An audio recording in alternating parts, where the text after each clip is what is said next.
আসসালামু আলাইকুম friends, welcome back to my channel.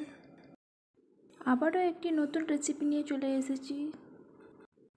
এই নাস্তাটি বানাতে খুবই সহজ আর খুবই ইয়ামি হয়। চা বা সসের সাথে খেতে অসাধারণ লাগবে। আমি এই নাস্তাটা কী দিয়ে বানাচ্ছি চলুন দেখে নিই। এখানে আমি ব্রেড পকোড়া বানাবো। ব্রেড পকোড়ার জন্য এখানে নিয়েছি পেঁয়াজ কুচি 3টে ছোটো ছোটো সাইজের, আর দিয়েছি একটা কাঁচা লঙ্কা কুচি, দিয়ে দিলাম স্বাদ মতো লবণ, দিয়ে দিচ্ছি ব্ল্যাক পেপার হাফ চা চামচ, 2 চামচ দিয়ে দেবো টমেটো সস, আর দিয়ে দেবো 2 চা চামচ চিলি সস, আর অ্যাড করে দেবো সয়া সস। সয়া সসটা হাফ চা চামচ দিয়ে দিলাম। দিয়ে দিলাম কিছুটা রসুন কুচি।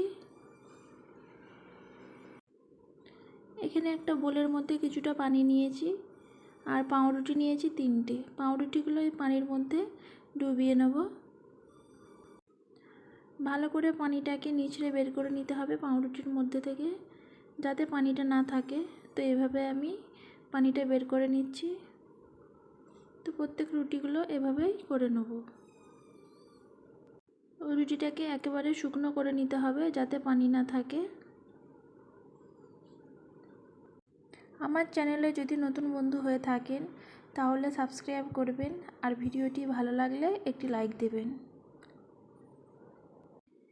এইভাবে রুটিগুলোকে সব ভিজিয়ে তুলে নিয়েছি। দিয়ে দিচ্ছি 2 চা চামচ ময়দা, আর দিয়ে দিলাম কর্নফ্লাওয়ার 2 চামচ কর্নফ্লাওয়ার। কর্নফ্লাওয়ারের জায়গায় চালের আটাও ব্যবহার করতে পারেন। চালের আটা ব্যবহার করলেও অনেক মুচমুচে ক্রিস্পি হয়। সব উপকরণগুলোকে একসাথে আমি মেখে নিচ্ছি।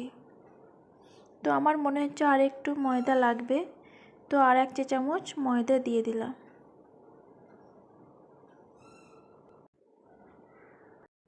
ময়দাটা দিয়ে ভালো করে মেখে নিয়েছি।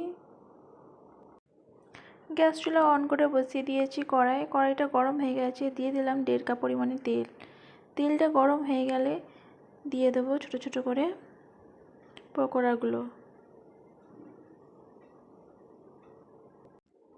পকোড়াগুলো এক একটা দিয়ে দিচ্ছি। পকোড়াগুলো গোল সাইজের বানাচ্ছি না, নর্মালি ধরে ছেড়ে দিচ্ছি, আপনারা চাইলে গোল করতে পারেন। তো এইভাবে সব পকোড়াগুলোকে দিয়ে দেবো।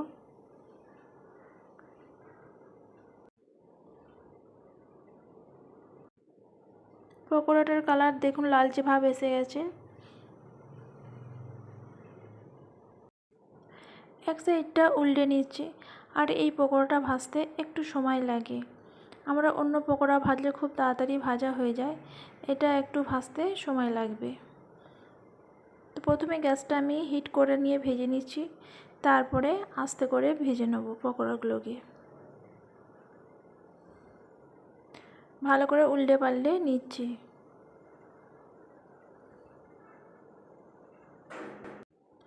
পকোড়াগুলো লালচে কালার হয়ে এসেছে দু সাইডটায়।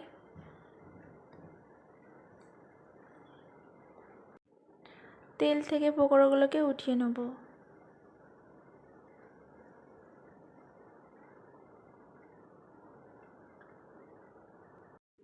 আমার এই ছোট্ট রেসিপিটি আপনাদের ভালো লেগে থাকলে একটি লাইক আর কমেন্ট করবেন,